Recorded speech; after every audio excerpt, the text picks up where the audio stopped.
You ask Tiger to solve.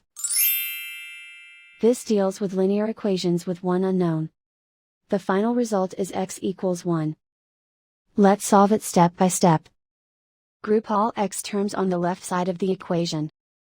Subtract 3x from both sides. Group like terms.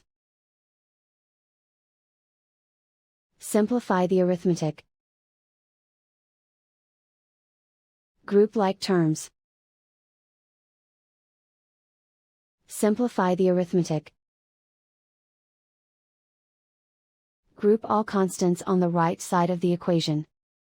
Subtract 2 from both sides. Simplify the arithmetic.